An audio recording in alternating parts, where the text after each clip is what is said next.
Nais ko sanang awitan ka ngayon, Panginoon. Di dahil panalangin ko'y tinugon kahapon. Nais kong sumamba, di rin dahil may problema na naman, kundi sadyang di ko lang maunawaan, o Diyos. Ako'y nagtataka lang talaga kung ba't sa'yo'y lang ako kahalaga. Oh Diyos, bakit ba iwan mo ang langit para lang sabihin di ako mag-isa? At kahit parang una di ka pa kilala, ako'y inibig mo na. Di ko alam ang dahilan, ganun pa man mula sa aking puso, ako'y nagpapasalamat sa iyo. Oh, salamat sa pag-ibig mo. Ha, ha, ha. Ha, ha, ha. Ha, ha, ha. Ha, ha, ha. Bukod sa pagsamba, may iba pa ba maaari kong gawin para man lang pasasalamat ko'y aking maiparating? Hindi man sapat, ito lamang ang makakaya kong gawin. Panginoon, sana'y iyong dinggin.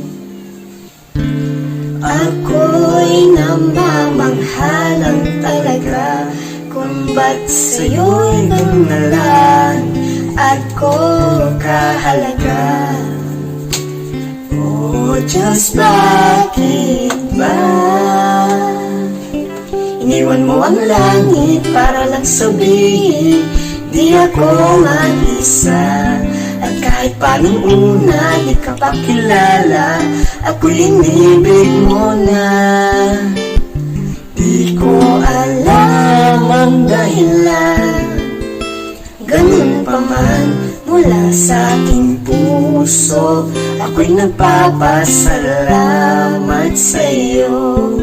Oh, salamat sa pag-ibig mo.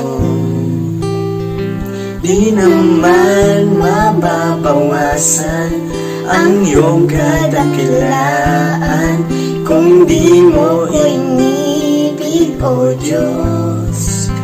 Ngunit ika'y sadyang kakaiba.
come before you today, and there's just one thing that I want to say. Thank you, Lord. Thank you, Lord, for all you've given to me, for all the blessings that I cannot see. Thank you, Lord. Thank you, Lord.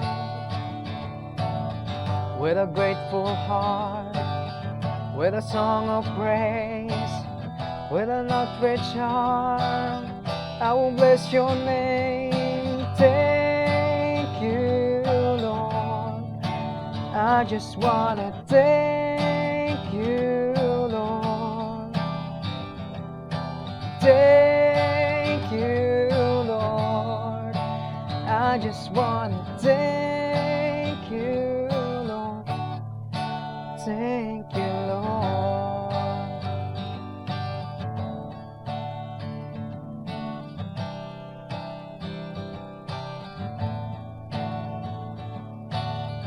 For all you've done in my life, you took my darkness and gave me your light. Thank you, Lord. Thank you, Lord. You took my sin and my shame. You took my sickness and healed all my pain. Thank you, Lord. Thank you, Lord.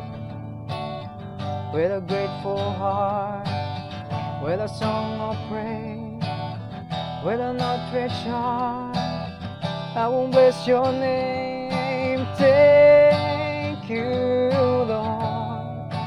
I just want to thank you, Lord. Thank you, Lord. I just want to thank you, Lord. Thank you, Lord. I just want to thank you, Lord. Thank you, Lord. I just want to thank you, Lord. Thank you, Lord. I just want to thank you, Lord. Thank you, Lord. I just want to thank you, Lord. Thank you, Lord.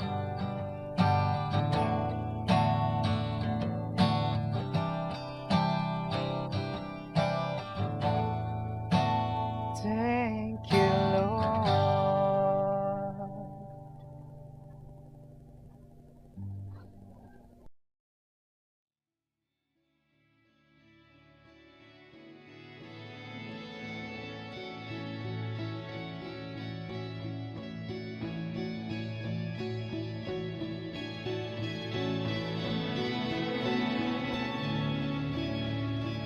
Magandang umaga po sa ating lahat at welcome po sa Divine Church Parañaque Online Worship Service. Simulan po natin sa ating pagbabasa ng ating vision, Loving God, Loving People. Serving God by Serving People. At ang ating vision statement, Iglesia na responsable sa pagpapahayag ng Ebanghelyo ni Kristo para maging Kristiyanong komunidad sa totoong pagbabago na maging tagapanguna sa paglilingkod para sa kaluwalhatian ng Diyos. At ang ating mga misyon, pag-aakay ng mga tao sa kaligtasan kay Kristo Jesus. Pagsasanay sa tamang teolohiya at pagkadisipulo. Paghahanda para maging tagapanguna sa paglilingkod. pagpapalakas ng pamilyang Kristiyano. Ititimo ang biblikal na aral at gawi. Pagtulong sa mga tao na mapabuti ang kalidad ng kanilang pamumuhay. At pagbibigay ng pagkakataon na may sa katuparan ang pagiging tagapanguna sa paglilingkod. At ang ating core values na dapat meron ang isang Kristiyano: commitment, biblical truth, excellence, servant leadership, teamwork, love, integrity, faith, example. Ang lagi nating sinisigaw, our commitment, best life. Inaanyayahan ko po kayo na pumikit. Lahat po kayo na mga nasa tahanan. Tayo pong lahat ay manalangin at idulog natin sa Panginoon.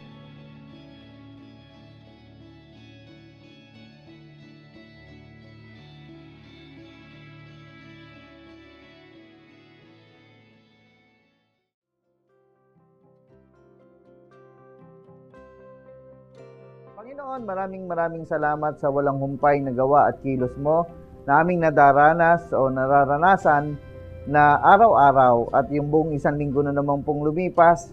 Salamat sa tagumpay ng aming mga panalangin na ikaw ang tumugon na kami rito sa Metro Manila o sa Central Luzon.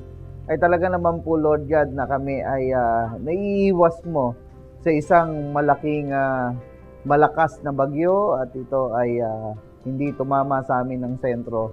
Lamang, Lord, yung mga naapektuhan at mga natamaan, dalangin ko po ang pag-comfort at pagtulong at pag-revive mo sa kanilang mga nasira at mga nasalantang pangailangan. At ngayon, Lord, patuloy kaming dumudulog sa iyo na kami dito at bawat isa ang mga tao sa pamamagitan ng live streaming na ito, mapahayag, Panginoon, ang iyong mga salita. At marami, Lord God, na patuloy na madama kanila at sila, Lord, ay makakilala sa iyo bilang Panginoon at tagapagligtas. At nawa, Lord God, ang mga mananampalatayang nakakilala na sa iyo bilang Panginoon at tagapagligtas, lalo na sa Divine Church family, kami na nakatutok dito, kami na nag-share, kami na nagbabahagi sapagkat alam namin, Lord, hindi man nakakasama sa mga team ng face-to-face, pero Lord God, ang magagawa nila, Lord, sa kapurihan at kadakilaan ng iyong pangalan na makapaglingkod sa iyo, ay maibahagi din ang mga live streaming na ito. Kaya, Lord, maraming salamat dahil ikaw po ang gumagawa para ma-spread ang iyong salita sa pamamagitan nito. Nawa, Lord God, tulungan mo po kami, ang ministeryo nitong Divine Church, Lord God, ang iyong misyon ay kami ang maging katuparan at kaganapan na magawa po namin, Panginoon, ang iniwanan mo sa amin ay iyong mga misyon, Lord God, dahil ikaw po ay nasa langit na bayan na-accomplish mo po yung part mo at kami na naging bahagi ng iyong katawan, ay kami po ang kikilos at gagawa, Lord God, ng iyong mga misyon. Kaya, Lord, maraming salamat. Tulungan mo po kaming maging instrumento at maging pagpapala sa marami, Lord God. Kaya, Lord, binibigay ko po sa iyo, Lord, ang pangunguna mo sa pagsambang ito. Ihanda mo po ang puso ng bawat isa sa mga tahanan, kung paano, Panginoon, na nagre-ready ng face-to-face, o kung meron man, Lord, nung face-to-face ay hindi ganong kalago na naghahanda, pero ngayon, Lord, ay mapaghandaan po namin ang mga pagsamba katulad nito. Ihanda mo pong puso at kaluluwa namin ang aming espiritu at buhay ay maging kalugod-lugod sa iyong pangalan, Panginoon. Sa iyo na Diyos na makapangyarihan, na Hari ng mga hari, Panginoon ng Panginoon. Lord, thank you sa privilege and opportunity katulad nito, Lord God, na kami sa iyong harapan ay makikita mo kami at madarama mo, Panginoon, ang iyong mga anak na hinahanap mo ang mga tunay na mananamba. At masumpungan mo po kami dito sa Divine Church, maging ang mga nagsusubscribe, maging ang mga nadaan na nag-focus na at nag-follow na at nakasama na po namin sa gawain ito. Maraming salamat, Panginoon. Magpala po kayo ngayong umaga. Madama po namin ang buong presensya sa buong pagsambang ito. Salamat po, Lord God. In Jesus' name, Amen.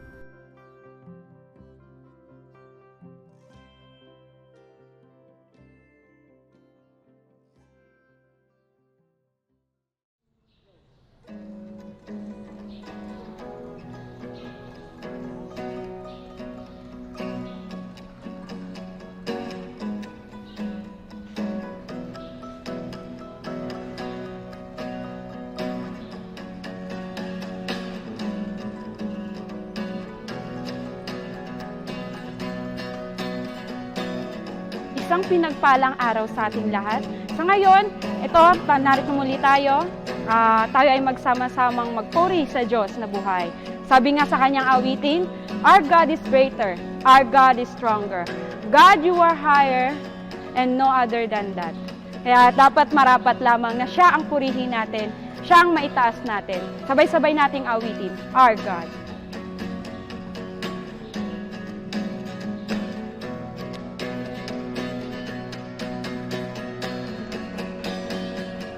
Water you turn into wine. Open the eyes of the blind. There's no one like you. Not like you. Into the darkness, Into the darkness you shine. Out of the ashes we rise. There's no one like you. None like you. our God is greater. Our God is greater, our God is stronger. God, you were higher than any other. Our God is healer, awesome in power. Our God is greater. Our God is greater, our God is stronger. God, you are higher than any other. Our God is healer, awesome in power. Our God, our God.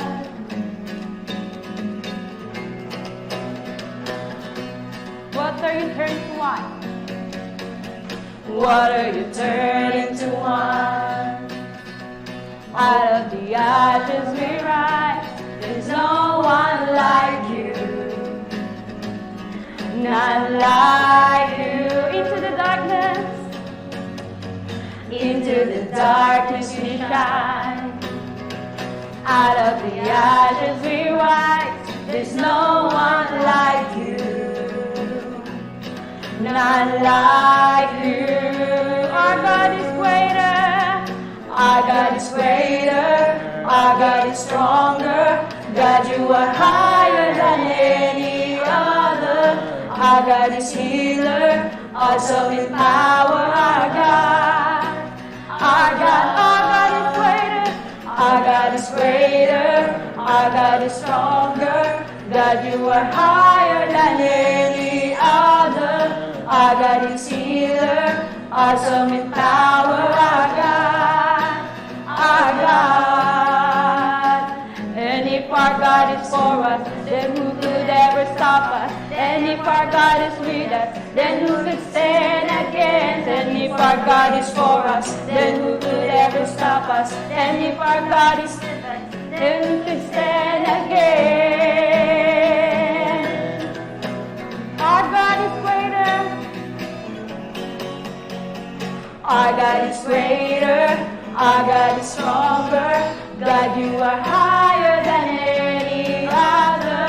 Our God is healer, awesome in power. Our God is greater. Our God is greater, our God is stronger. God, you are higher than any other. Our God is healer, awesome in power.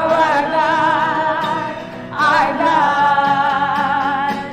And if our God is for us, then who could ever stop us? And if our God is with us, then who could stand again? And if our God is for us, then who could ever stop us? And if our God is with us, then who could stand again?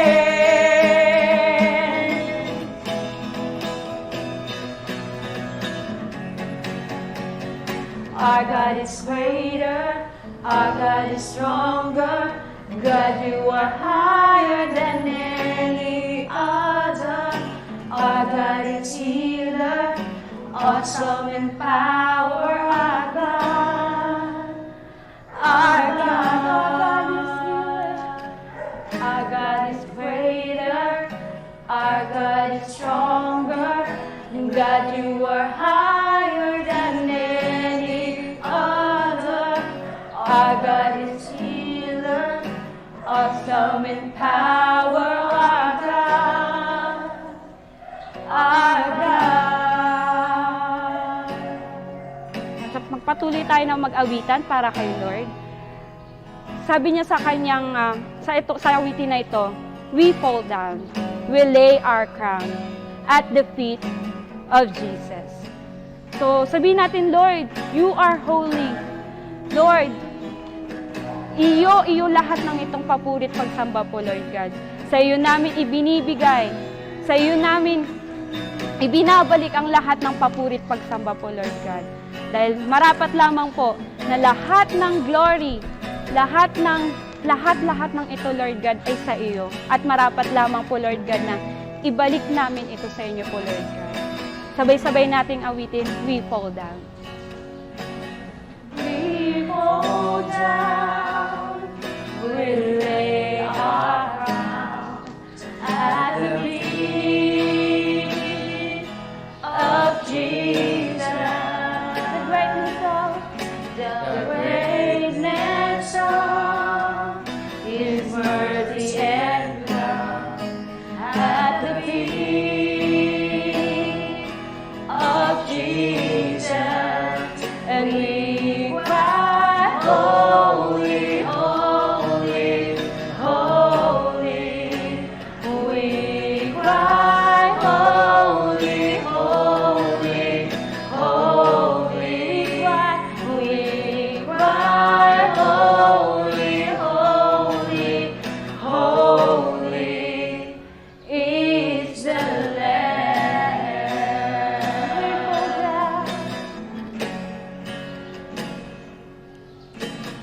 We fall down, we lay our crown at the feet of Jesus. The greatness of His mercy and love at the feet of Jesus, and we cry, holy, holy, holy, and we cry, holy, holy, holy. We cry, and we cry, holy, holy, holy. We cry, and we cry, holy, holy, holy is the Lamb. Holy is the Lord.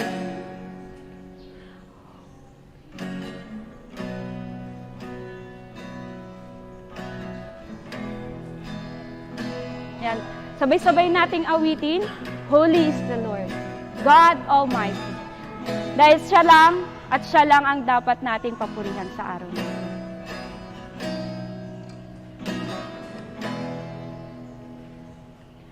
Holy is the Lord, God Almighty.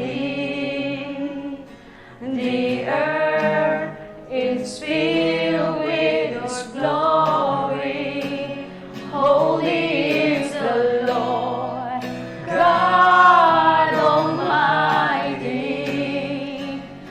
The earth is filled with His glory. Holy is the Lord, holy is the Lord, God Almighty. The earth is filled with His glory. Holy is the Lord, God Almighty. The earth is filled with His glory. The earth is filled with His glory. The earth is filled with His glory. Holy is the Lord. To God be the glory. Sa Kanya po ang papuri.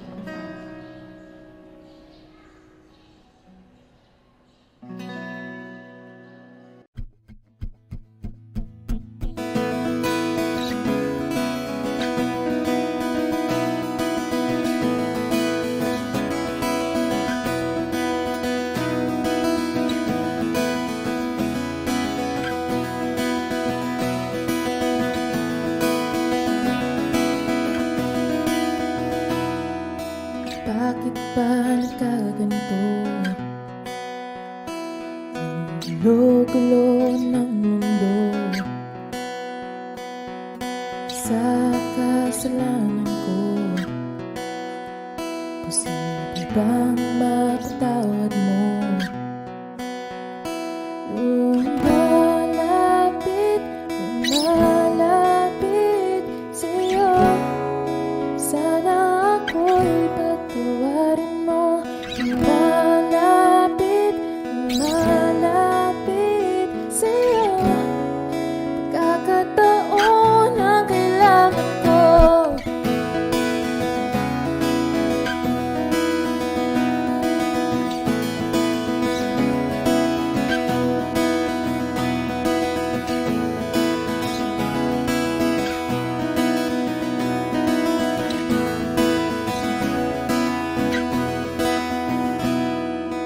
Bakit nagawa ko to? Sinaktan ko ang damdamin mo. Sa kamalian ko, posible pa bang ako'y matanggap mo? Lumalapit, lumalapit sa'yo. Sana ako'y patawarin mo. Lumalapit, lumalapit sa'yo. Pagkakataon ang kailangan ko. Lumalapit, lumalapit sa'yo. Sana ako'y patawarin mo. Lumalapit, lumalapit sa'yo. Pagkakataon ang kailangan ko. Huwag hayaang hindi pakinggan. Pagkakamali pinagsisisihan. Kahilingan sana'y pagbigyan. Ngayon sa iyong harapan. Lumalapit, lumalapit sa'yo. Sana ako'y patawarin mo. Lumalapit, lumalapit sa'yo. Pagkakataon ang kailangan ko. Lumalapit, lumalapit sa'yo. Sana ako'y patawarin mo. Lumalapit, lumalapit sa'yo. Pagkakataon ang kailangan ko.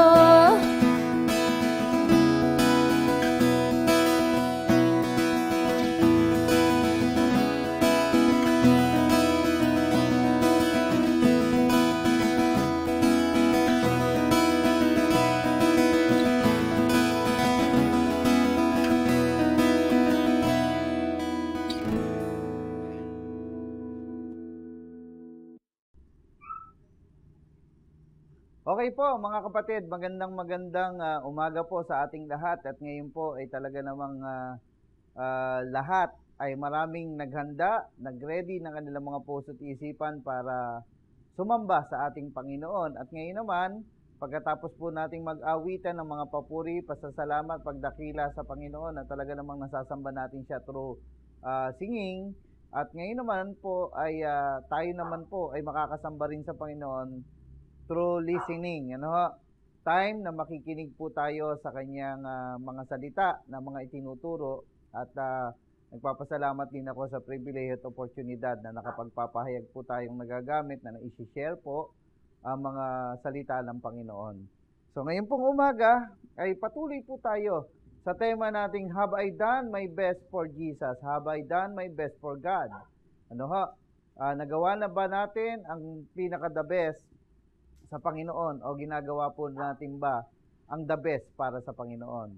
So ngayon pong umaga na ating pagpapatuloy, naalala nyo yung ating verse doon po sa 1 Corinthians chapter 3 verse 9. Ganito ho ang sinasabi, sapagkat kailangan nating maintindihan kung ano ba muna tayo bago natin magawa yung the best sa Panginoon. Kaya nung nakaraang linggo, na i-share po natin na napakahalaga ng unang-una dapat ay may relasyon ka sa Panginoon para yung gagawin mong the best para sa Panginoon ay katanggap-tanggap. Kasi merong mga tumatawag sa pangalan ng Panginoon, hindi naman papasok sa kaharian ng Diyos. Yun ay tinuro ng Matthew chapter 7 verse 21 hanggang 23. At nakita natin, itinanggi pa nga po yun. So ngayon po, ay napag-usapan din po natin, kung naalala ho ninyo yung mga unang linggo pa, na kung ano ba tayo sa Panginoon, kung may relasyon na tayo sa Diyos. Sabi ho rito, ngayong panahon ng present time, ngayong church age time o ngayong grace period time, sapagkat tayo ay mga kamanggagawa ng Diyos, kayo ang bukid ng Diyos, ang gusali ng Diyos. So nakita ho natin yan at napag-usapan po natin nung mga nauna pang linggo. At nung sumunod na linggo, nung last week, nung last Sunday, ang sabi ho natin dito sa verse 10 ay ayon sa biyaya ng Diyos na ibinigay sa atin. So merong binigay na sukat, na sakto o na marami ang Panginoon sa atin na talaga naman tayo ang pinagbibigyan lagi at binibigyan ng Panginoon. At yun nga, yung mga gift, talents o anumang meron ka, ay talaga namang pagyamanin mo ito sa Panginoon sapagkat maraming hindi naging tapat na hindi ho ine-exercise ko ano yung meron ka. Yung iba rin ho, hindi nagsasucceed, hindi ho nagtatagumpay hanggang ngayon, ganun pa rin ang nangyayari sa buhay nila. Wala hong changes. Dahilan ay yung binigay ng Diyos ay hindi ho nila nakikita kung ano ang meron sila para pagyamanin o kanila ho itong gawing responsible at accountable sa maraming bagay na meron sila. O i-exercise nila, explore nila, o gawin nilang the best na inaalay at inihahandog sa ating Panginoon. So, yun po ay napakahalaga. At sabi rin ho natin, napakahalaga ng katalinuhan. Katulad ng matalinong tagapagtayo ay inilalagay ko ang pinagsasaligan, sabi ho ni Apostol Pablo. Ibig sabihin, importante ang katalinuhan. Kaya naman tinuro natin, sinabi ni Santiago na if any of you lack wisdom, let him ask of God. Ano ho? At ang Diyos ay hindi nanunumbat at ito ay binibigay ng Diyos. At iba ang nagtatayo sa ibabaw nito, ngunit ingatan, napakahalaga din po yung salitang careful o ingatan ng bawat tao kung paano ang pagtatayo niya sa ibabaw nito. Maraming hindi maingat, umaarya ang mga sarili, kaya minsan pag itatayo nila ang pundasyon na dapat ay si Kristo, ang natatayo ay sarili. Nakakagawa sila ng sariling kingdom o nakakabuo ng grupo at minsan din naman simpatyahan. At kung minsan din naman, at pag nagagawa yung grupo-grupo, nadi-divide tuloy ang gawain ng Panginoon, which is, we need to unite. Kasi talaga namang iisa naman talaga tayo sa katawan ni Kristo at tinuro naman ng Biblia na makikita natin na iba-iba lang parts ng bawat katawan ng Panginoong Jesucristo o tayong iglesia na parts of the body of Christ. He is the head and we are the body. As a body, meron tayong different functions. Ano? Meron tayong kanya-kanyang parts at yung mga parts na yon importante na gumagana at hindi ho pwedeng mag-away-away. Sakit nga ng kalingkingan ay sakit ng buong katawan. Yan nga ho ang ating sinasabi. Ano ho? So ngayon po, malinaw na naintindihan natin sa ating pag-aaral ng Have I Done My Best for Jesus, na intindihan na natin na napakahalaga. Lamang, sabi ho natin, may mga ilang dahilan pa bukod sa mga napag-usapan natin kung bakit ba hindi nagagawa ang the best sa Panginoon. Ano ho? Ano ba ang nangyayari? Samantalang ang sabi dito sa verse 11, sapagkat sino man ay hindi makapaglalagay ng ibang pinagsasaligan, kundi ang nalalagay na ito'y si Kristo Jesus. Yun ho talaga ang original na purpose, na foundation na dapat na nalalagay sa lahat ng ministeryo ng Panginoon, sa gawain, sa paglilingkod, sa tahanan, sa pagtatrabaho o lahat ng ibigay ng Diyos. Walang ibang natatayo dapat na sa pinagsasaligan o sa saligan o foundation o yung pundasyon ay walang iba kundi ang Panginoong Hesukristo. So, ibig sabihin, yun dapat talaga. So, maging itong mga paglilingkod na meron po tayong lahat ng mga team, tayo lahat sa church, hindi lang team, kasi lahat naman ay mandilingkod, manggagawa ng Panginoon, kamanggagawa tayo, so everybody can serve the Lord. Kaya nga naman yung tema natin na vision, na loving God, loving people, serving God by serving people. Napakalinaw po yung ating vision ng church ay talaga namang nagpapangsyon naman sa atin, ano, at lamang lahat po sana ng mga kapatiran at tayong mga kamanggagawa ay magka-concentrate na ganun po ang ating ginagawa, na naka-angkla ang vision, o sa vision talaga tayo lahat nakakonect ng goal ng ginagawa natin. Ngayon po, mga kapatid, walang ibang pinagsasaligan na natatayo kundi ang Panginoong Jesucristo, na nalalagay na ito'y si Kristo Jesus. Sa lahat ng bahagi meron tayo. Ngayon, ang sabi ho natin, bakit kaya hindi ito nagagawa yung the best? Ano ho? Tandaan ho ninyo, kung sino man ang may ayaw na malalagay na si Kristo ang matataas o maging isang pundasyon ng isang mananampalataya, ay meron pong may ayaw niyan. At walang ibang may ayaw niyan kundi ang dyablo. No? Ang dyablo na kaaway na hindi natin nakikita, na sinabi ho sa Ephesians chapter 6, kung inyong makababasa, ay gusto kong bigyan ho natin ng pansin. Sinabi nga ni Apostol Pablo dito, sa katapos-tapos ay magpakalakas kayo sa Panginoon at sa kapangyarihan ng kanyang kalakasan. Verse 10. Verse 11, mangagbihis kayo ng buong kagayakan ng Diyos upang kayo magsitibay laban sa mga lalang ng dyablo. Verse 12, sapagkat ang ating pakikibaka ay hindi laban sa laman at dugo, kundi laban sa mga pamunuan, laban sa mga kapangyarihan, laban sa mga namamahala ng kadilimang ito sa sanlibutan, laban sa mga ukol sa espiritu ng kasamaan sa mga dakong kaitaasan. Nakita po ninyo yan. So, laban po talaga sa Panginoon Jesucristo. Kung sino man ang merong nanggugulo sa mga mananampalataya, sa mga Kristiyano, kung bakit po tayo ay hindi ho nagagawa ang the best to the highest level para sa Panginoon, sa tema nating, have I done my best for Jesus? O have I done my best for God?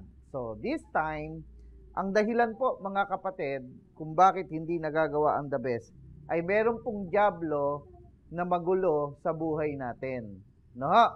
Pero, kahit na may dyablo na nanggugulo, ang may problema po, mga kapatid, ay hindi ho ang dyablo. Kasi ang tungkulin talaga ng dyablo ay manggulo at manira. Pero, ang problema kung ang sarili mo ay makukontrol at madadala ka sa panggugulo ng dyablo.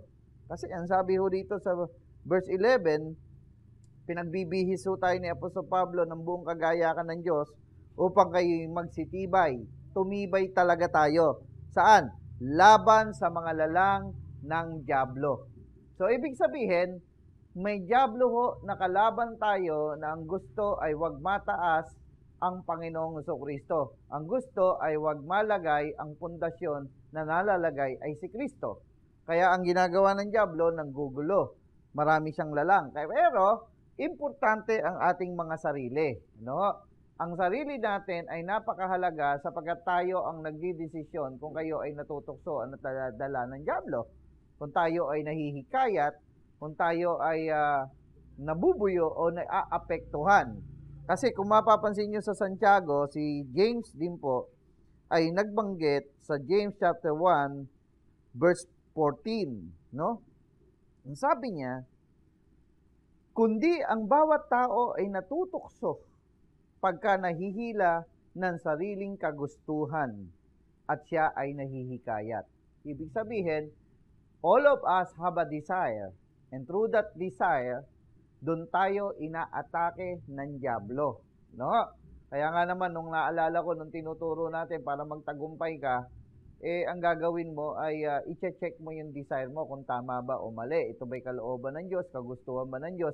Against ba sa salita ng Diyos? Kasi marami yung minsan nagdi-desire at pinagbibintangan pa ang Diyos ang may gusto at ito ay kalooban ng Diyos. Pero pag tiningnan mo, hindi naman po pala ito ay nag-a-agree, ano? Against naman po pala sa salita ng Diyos yung mga gagawin at kagustuhan mo. Paano maging kalooban ng Diyos yun? Kung contradiction, ano? Kung may contradict. So, hindi po ganoon.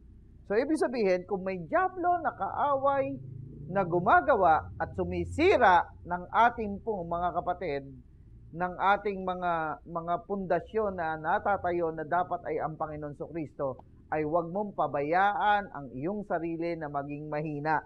Kaya ang sabi ni Apostol Pablo, magpakalakas tayo sa Panginoon. No? Magbihis tayo ng buong kagayakan ng Diyos. Malinaw po yan. At napapanahon ho yan, lalo na ngayong panahon ng pandemya na itinuro ko nga ho sa inyo mga kapatid, mula nung crucifixion o nagsimula yung after the crucifixion at dumating ang Holy Spirit, nagsimula ang pundasyon ng church na natayo, no? O yung tinatayo na pundasyon na walang ibang nalalagay dapat ay si Yeso Kristo. Ang Panginoon nag-start ang church, dire-diretso po yan, ano, yung grace period time, at dito ho papasok ang rapture, no, after the grace period time. But bago ho dumating sa rapture, hindi ho tayo sa panahon na to, pero grace pa rin, nandito na ho tayo sa malapit ng mag-rapture. Ano? So, ibig sabihin, kung napakalapit na, mas lalong nagdo-double time ang dyablo at tayong mga mananampalataya, na tayong mga Kristiyano, ay huwag maging kamanggagawa ng Diyos. No?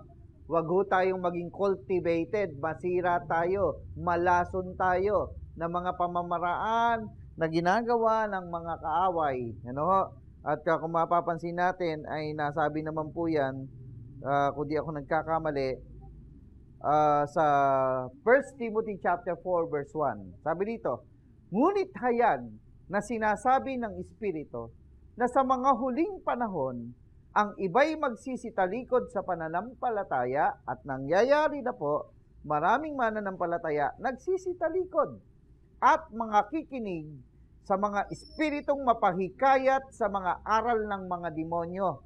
Ano ho? So, ibig sabihin, ano ba ang aral ng mga demonyo? Mga kaibigan, wala pa akong nakita na lumapit sa tao na nagsasabing demonyong aral yung kanyang iaaral. Kung ganun ang gagawin ng tao na magtuturo sa kapwa-tao, nasasabihin sa demonyo ang kanyang iaaral, siguradong walang papayag at gustong sumama ng mga taong ito.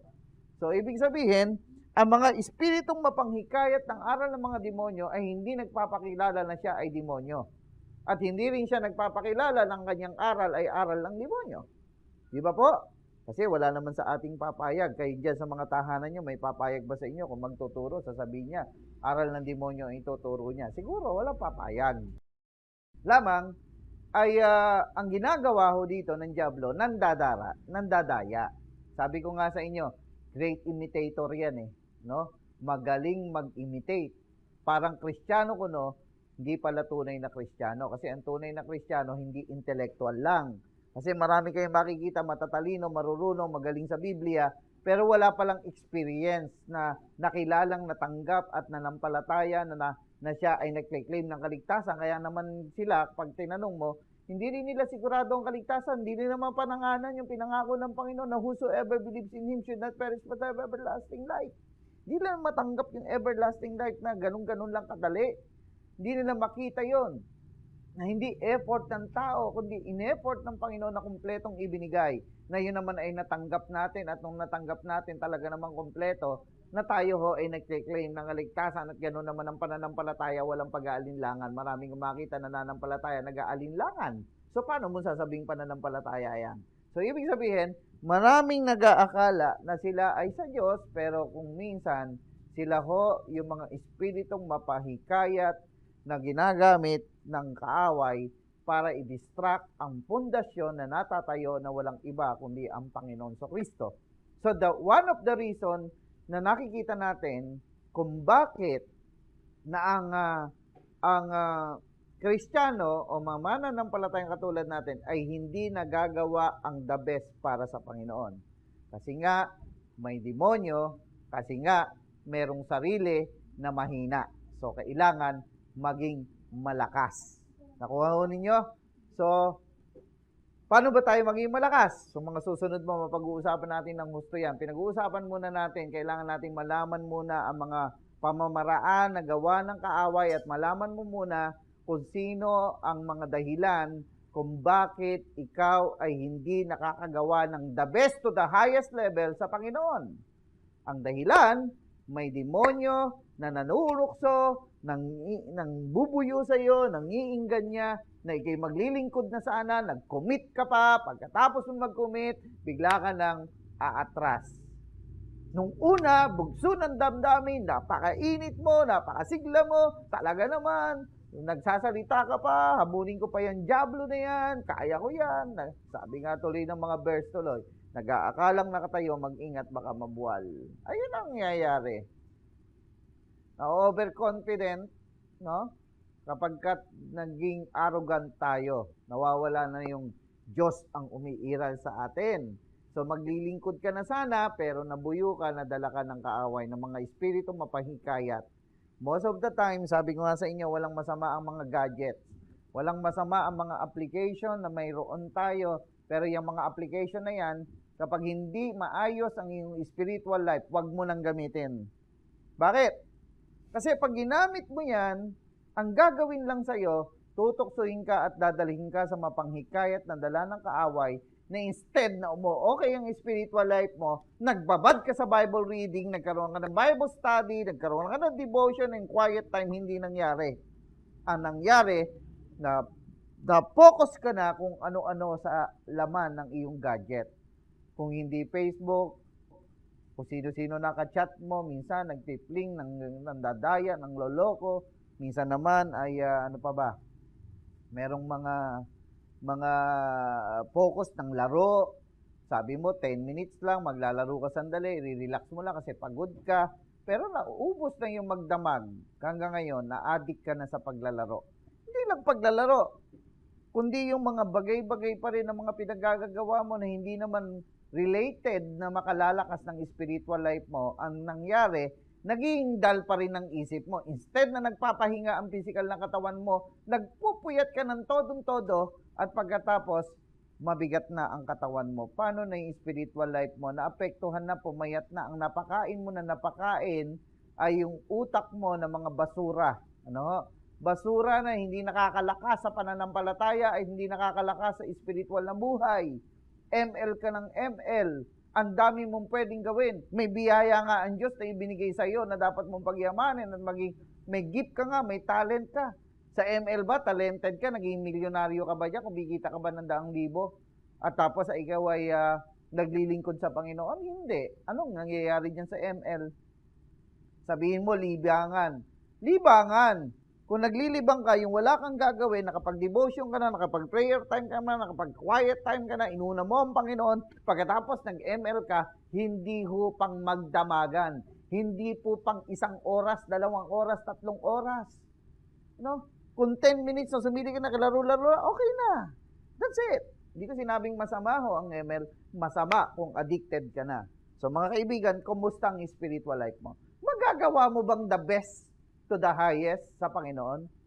Kaya ang tema natin, have I done my best for Jesus? Tandaan niyo mga kapatid, kung hindi natin magagawa ang the best sa Panginoon at bigla nang nag-rapture bukas, mamaya, paano ka na? Anong reward? Anong gantimpala ang makikita ng Diyos na pwedeng i-reward sa iyo? Sunog! Yung sinabi dyan sa 1 Corinthians chapter 3 sa mga susunod na mga talata na babasahin mo. Kung yan ay naitayo mo, ay papel to, yung dayami, kahoy, lahat ng yan pag dumaan sa sukatan ng Panginoon na apoy, sunog. Pero kung yan ay mga precious stones, kung yan ay mga gold, silver, pagdaan sa apoy, mananatili. At ikaw ay tatanggap ng kagantihan. Huwag kang maging satisfied na ligtas lang.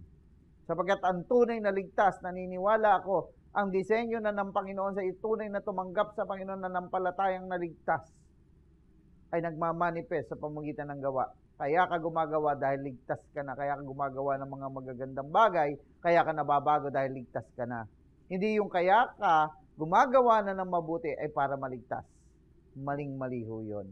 So mga kaibigan, yan po ang aking maisi-share at I hope naiintindihan natin ang kalaban natin, Diablo, sarili. Ano ho? Dalawa ang kalaban natin. Ang Diablo at ang sarili. Para hindi mo magawa ang the best sa Panginoon. Ngayon, sino ba magdidesisyon sa gustong gawin ng Diablo? Di ba sarili pa rin? Tama ba? Di ba mga kapatid? Tama.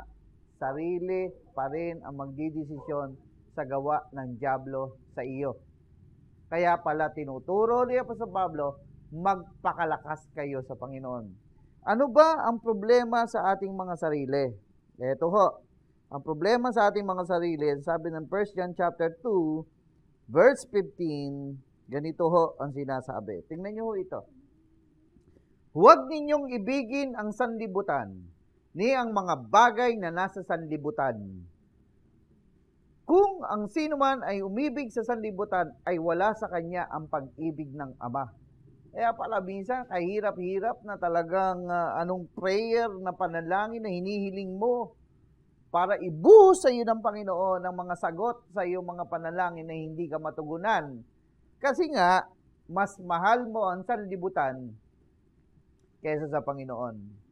Paano mo magagawa yung the best to the highest level para sa Kanya? Mas mahal mo ang sanlibutan. Hindi mo naiintindihan na maraming bagay na kayang ibigay ng Diyos sa iyo sa sanlibutan.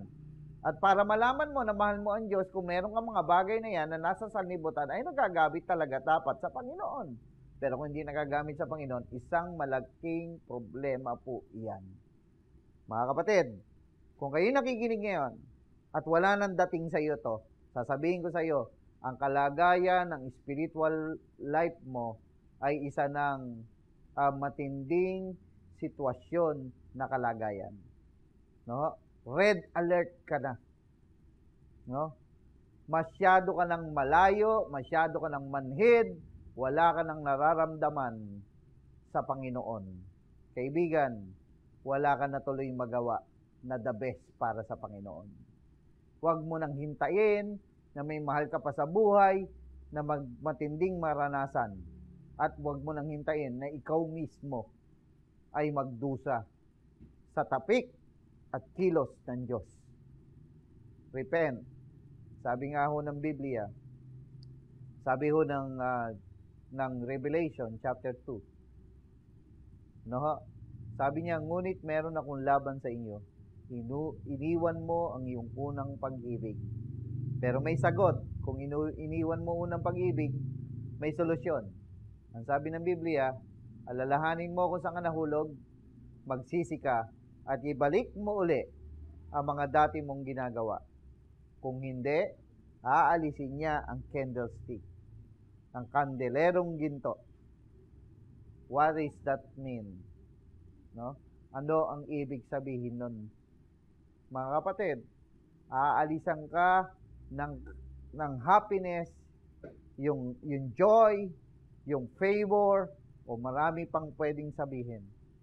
But I want you to know, bumalik ka na, magsisi ka, ibalik mo na sa Panginoon lahat. Uli, and you will do your best for the Master. No?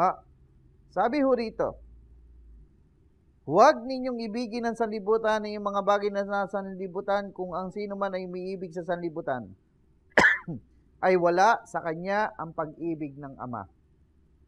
Sapagkat ang lahat na nangasa sa sanlibutan, ang masamang pita ng laman, at ang masamang pita ng mga mata, at ang kapaluluan sa buhay, ay hindi mula sa Ama, kundi sa sanlibutan. Nakita niyo ho, sa sanlibutan, ang dyablo, ginagamit ang sanlibutan, at ikaw naman, naapektuhan ka, kasi nandoon yung lust of the eyes, lust of the flesh, and the pride of life.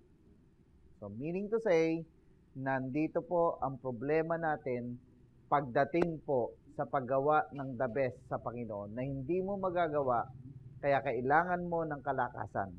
Purihin ang Diyos, mga kapatid. Naintindihan ho natin, malinaw ngayon, kaya hindi nagagawa ang the best sa Panginoon kasi may kamunduhan, may dyablo, at may sariling nagdidesisyon.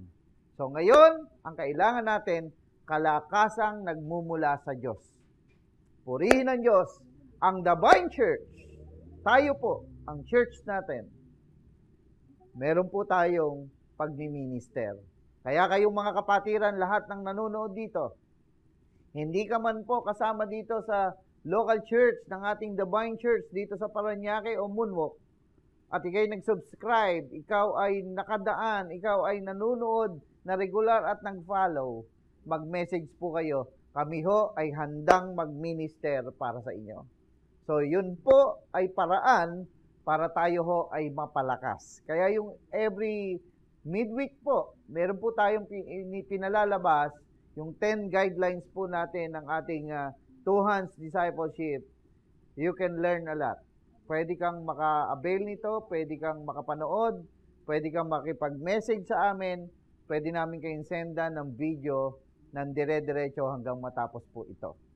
So, importante po, lahat ito sa ating buhay, makakatulong po ito para magawa mo ang the best para sa Panginoon.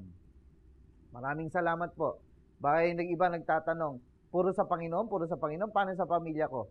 Wow, mali po kayo ng intindi. Tandaan nyo, pagka gagawin mo yung the best sa pamilya mo, ginagawa mo yung the best para sa Panginoon. Kasi ang pamilya mo ay binigay sa iyo ng Diyos. Di ba ba?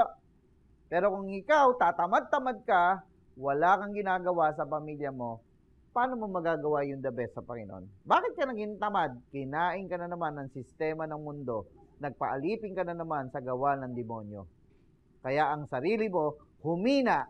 Kaya konting kambat lang, tangay-tangay ka na. Kaibigan, sayang yung Kristong tinanggap mong pinanampalatayanan. Kung hindi mo i-exercise ang iyong pananampalataya, at hindi mo pa iiralin na i-avail ang meron na mga pribilehiyo at oportunidad sa isang mananampalatayang Kristiyanong nakakilala sa Panginoon. So mga kaibigan, ang tanong ko uli, have I done my best for Jesus? May tatlo na mga dahilan kung bakit hindi mo nagagawa ang the best para kay Jesus o para sa Panginoon. Una, ang dyablo, ang kamunduhan, at ang sarili mo. Ayusin po natin to. Magpakalakas tayo sa Panginoon. Tumutok po kayo dito po sa Divine Church Facebook page at sa ating pong mga nagmi-minister ng mga kapatiran ng mga team natin. Mag-join po kayo sa mga programang ginagawa ng ating church. Kayo po ay matulungan namin na ma-minister upang mapalakas ang inyong mga espiritual na buhay. Maraming salamat po. Pagpalain po kayo ng Panginoon. Tayo po ay manalangin. Panginoon, maraming salamat po. Purihin ang iyong pangalan. Wala na pong ibang pinakadakila kundi ikaw po sa aming mga buhay. Kaya sa iyo po namin tinitiwala ang lahat-lahat. Kayo po ang gumawa, kayo pong manguna, kayo pong kumilos. Salamat po, Panginoon. Sa pangalan mo, Panginoong Yesus. Amen at amen. Maraming salamat po mga kapatid. God bless you. Tuloy lang po kayong tumutok hanggang matapos po ang lahat. Salamat po na marami.